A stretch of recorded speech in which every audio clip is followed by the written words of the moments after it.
le magicien de sa vie? Il était une fois un homme nommé Malik, un rêveur coincé dans une routine qui ne lui ressemblait pas. Chaque matin, il se levait avec une étrange sensation de vide, comme si sa vie n'était qu'une répétition sans saveur. Il regardait les autres réussir, s'épanouir et se demandait « Pourquoi pas moi ?» Un soir, en rangeant de vieux livres, il tomba sur une citation qui éveilla quelque chose en lui. La vraie magie, c'est de croire en soi et d'agir avec conviction. Malik se demanda, et si la magie existait vraiment?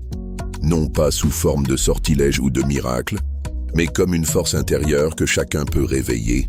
Premier sortilège, la clarté. Il décida alors de définir ce qu'il voulait vraiment. Pour la première fois, il prit un carnet et écrivit tout ce qu'il passionnait, tout ce qu'il rêvait de faire. Il comprit que sa vraie vocation était d'inspirer les autres et de créer du changement autour de lui. Deuxième sortilège, l'audace. Il se mit à agir. Il savait que la magie ne fonctionnait que si l'on osait. Alors, malgré ses doutes, il lança un projet qui lui tenait à cœur. Partager son message à travers des vidéos et des conférences. Il savait que beaucoup allaient critiquer ou douter de lui, mais il choisit d'ignorer ses voix pour écouter la sienne. Troisième sortilège, la persévérance. Au début, rien ne se passa comme prévu. Peu de gens le suivaient, et il sentit la tentation d'abandonner. Mais il se souvint, un magicien ne doute jamais de son pouvoir. Il continue d'incanter jusqu'à ce que la magie opère. Alors, il persévéra. Il apprit de ses erreurs, s'améliora et continua à croire en son rêve.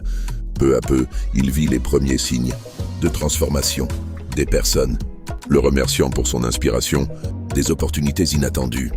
Et surtout, une confiance en lui qu'il n'avait jamais connue.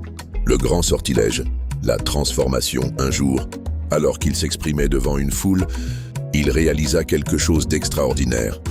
Il était devenu le magicien de sa vie. Ce qu'il avait imaginé des mois auparavant était maintenant une réalité. Sa propre métamorphose avait déclenché celle des autres.